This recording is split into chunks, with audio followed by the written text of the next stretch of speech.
বন্ধুসকল মই কিছুদিন আগত ইউটিউবত মোৰ ইউটিউব চেনেলটোত কেইটামান ভিডিঅ' বনাইছিলোঁ আৰু তাত মই আপোনালোকক ভালদৰে বুজাইছিলোঁ আৰু আপোনালোকক কৈছিলোঁ যে আপোনালোকে ফেচবুকৰ পৰা আৰামত আপোনালোকে আৰ্নিং কৰিব পাৰিব বা ফেচবুকৰ পৰা আপোনালোকে টকা ইনকাম কৰিব পাৰিব, কেনেকৈ কি কৰিলে আপোনালোকে ইনকাম কৰিব পাৰিব সকলোবোৰ কথা মই আগৰ ভিডিঅ'বিলাকত কৈছোঁ। আপোনালোকে যদি এবাৰ চাব খোজে তেনেহ'লে আপোনালোকে আই বটন আহি থাকে ভিডিঅ'ৰ লিংকটো ক্লিক কৰি আপোনালোকে এবাৰ চাব পাৰে। চ' নহ'লে মই আপোনালোকক কৈছোঁ তো আপোনালোকৰ যেতিয়া কৈছিলোঁ তেতিয়া ফেচবুকৰ মনিটাইজ কৰা চিষ্টেমবিলাক বেলেগ আছিল, বেলেগ বেলেগ ক্ৰাইটেৰিয়া আছিল, বেলেগ বেলেগ অপশ্যন আছিল আৰু বেলেগ বেলেগ মনিটাইজেশ্যন টুল আছিল। আৰু বৰ্তমান সময়ত বেলেগ বেলেগ মনিটাইজেশ্যন টুল আহিছে, বেলেগ অপশ্যন আহিছে, বেলেগ ক্ৰাইটেৰিয়া আহিছে আৰু আপোনালোকে মোক ইয়াৰ ওপৰতে বহু কমেণ্ট কৰি থাকে যে কেনেকৈ কি কৰিলে মনিটাইজ কৰিব পাৰি। চাবলৈ ফেচবুকত মনিটাইজ কৰিবলৈ হ'লে আপোনালোকে কেইটামান বস্তু আপোনালোকে ধ্যান দিব লাগিব। আগতে বেলেগ চিষ্টেম আছিল, এতিয়া বেলেগ চিষ্টেম হৈছে। কি কি চেঞ্জ হৈছে মই আপোনালোকক কম সম্পূৰ্ণ। তাৰ আগতে আপোনালোকে সৰুছে ৰিকুৱেষ্ট যদি আপোনালোকৰ মোৰ চেনেল নতুন আহিছে তেনেহ'লে প্লিজ ছাবস্ক্ৰাইব কৰি বেল আইকনত দবাই থৈ দিব, কাৰণ এনেকুৱা ধৰণৰ ইণ্টাৰেষ্টিং আৰু ইনফৰ্মেটিভ ভিডিঅ'বোৰ অসমীয়াত কেৱল মোৰ ইউটিউব চেনেলত পাব। বলক বন্ধুসকল ভিডিঅ'টোৰ মাজলৈ আগবাঢ়ো। চাওক বন্ধুসকল, যেতিয়া প্ৰথম ফেচবুকে মনিটাইজেশ্যন অপশ্যন দিছিল, কাক দিছিল? যিবিলাকে ফেচবুক পেজ ব্যৱহাৰ কৰিছিল তেওঁলোকক মনিটাইজেশ্যন অপশ্যন দিছিল ফেচবুকে। আৰু মাজতে কি হ'ল, ফেচবুকে যিবিলাক ফেচবুক একাউণ্ট ইউজ কৰি আছে, ফেচবুকত ফটো ভিডিঅ' আপলোড কৰি আছে নৰ্মেল প্ৰফাইলত, তেওঁলোককো প্ৰফেশ্যনেল ডেছবৰ্ড মোডটো অন কৰি ফেচবুক মনিটাইজ কৰিব পৰা এটা সুযোগ দিছে।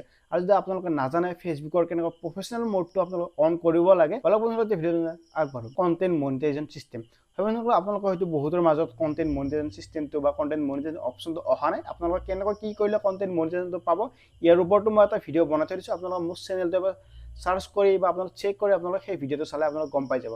এতিয়া আহিছোঁ, যদি আপোনালোকৰ যদি কণ্টেণ্ট মনিটাইজেশ্যন অপশ্যনটো আহিছে কিন্তু আপোনালোকে বুজি পোৱা নাই কেনেকৈ আপোনালোকে অপশ্যনটো পাব, বা আপোনালোকে বহুত ভিডিঅ' চাইছে বা বহুত আপোনালোকে কিবা কিবি কৰিছে তথাপিতো আপোনালোকৰ কণ্টেণ্ট মনিটাইজেশ্যনটো আপোনালোকে পোৱা নাই, তেনেহ'লে এই ভিডিঅ'টো আপোনালোকৰ বাবে বহুত দৰকাৰী হ'বলৈ গৈছে। কাৰণ এই ভিডিঅ'ত মই যে আপোনালোকৰ লগত সম্পূৰ্ণ আলোচনা কৰিম আপোনালোকে কেনেকৈ কি কৰিলে ফেচবুকৰ কণ্টেণ্ট মনিটাইজেশ্যনটো পাব আৰু আপোনালোকে পোৱাৰ পিছত আপোনালোকে কি কি কৰিব লাগিব সম্পূৰ্ণ আলোচনা কৰিম। বেলেগ বন্ধুসকলৰ ভিডিঅ'টো মানে আগবাঢ়ো। চাওক বন্ধুসকল, বৰ্তমান সময়ত ফেচবুকে তেওঁলোককহে কণ্টেণ্ট মনিটাইজেশ্যন অপশ্যনটো দিছে যিসকলৰ ফেচবুক একাউণ্টটো এমাহৰ পৰা 3 মাহ পুৰণি হৈছে আৰু যিবিলাকে ফেচবুকত নতুন নতুন নিজৰ ফেচ থকা, নিজৰ ভইচ থকা ভিডিঅ' আপলোড কৰে, নিজা ফটো আপলোড কৰে, কোনো ধৰণৰ বেলেগৰ গান বা মিউজিক ইউজ নকৰে, অৰিজিনেল কণ্টেণ্ট ইউজ কৰে, তেওঁলোককহে কণ্টেণ্ট মনিটাইজেশ্যন অপশ্যনটো দিছে।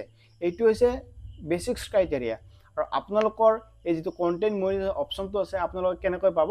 আপোনালোকে মিনিমাম 1000 ফলোৱাৰ্ছ হ'লেই হ'ল আৰু আপোনালোকে 3 লাখ মিনিট ৱাটচ টাইম আপোনালোকে কমপ্লিট হ'লে আপোনালোকে যিটো ফেচবুকৰ কণ্টেণ্ট মনিটাইজেশ্যন অপশ্যনটো আছে সেই কণ্টেণ্ট মনিটাইজেশ্যন অপশ্যনটো পাব। মই আপোনালোকক এবাৰ ফেচবুকৰ অফিচিয়েল যিটো ৰিকুৱাৰমেণ্ট আছে বা অফিচিয়েল যিটো ক্ৰাইটেৰিয়া আছে মই আপোনালোকক দেখাই আছোঁ। আপোনালোকে ইয়াত চাব পাৰে। ইয়াতে ফেচবুকে এটা নতুন আপোনালোকৰ চিষ্টেম আনি দিছে, ইয়াতে আপোনালোকে চাব পাৰে।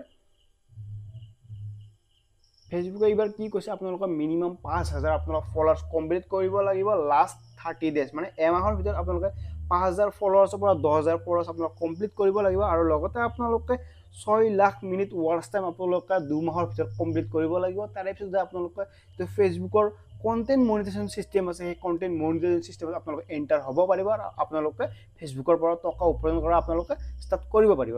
এতিয়া আহিছোঁ, আপোনালোকৰ যদি এইবিলাক ক্ৰাইটেৰিয়া কমপ্লিট হৈ গৈছে, আপোনালোকে কণ্টেণ্ট মনিটাইজেশ্যন এপ্লাই কৰিছে আৰু আপোনালোকৰ কণ্টেণ্ট মনিটাইজেশ্যন এনেবল হৈছে আৰু আপোনালোকৰ আৰ্নিং ষ্টাৰ্ট হোৱা নাই, তেনেহ'লে এটা কথা মনত ৰাখিব, ফেচবুকে কণ্টেণ্ট মনিটাইজেশ্যন ষ্টাৰ্ট হোৱাৰ পিছত তেওঁলোককহে আৰ্নিং বেছিকৈ দিয়ে যিসকলে নিজৰ ভইচ, নিজা ফেচ বা নিজৰ কণ্টেণ্ট ইউজ কৰে, বেলেগৰ কোনো ধৰণৰ এলিমেণ্ট ইউজ নকৰে, বেলেগৰ কোনো ধৰণৰ কণ্টেণ্ট ইউজ নকৰে। আই হোপ বন্ধুসকল আপোনালোকে সকলোবোৰ কথা বুজি পাইছে, আপোনালোকৰ ডাউটবোৰ ক্লিয়াৰ হৈছে। যদি আপোনালোকে কিছুমান কথা সুধিব থাকে, বুজিব থাকে, আপোনালোকে মোক কমেণ্টত জনাব পাৰে। আপোনালোকক ক'বলৈ কোনো অন্য ভিডিঅ' আছে।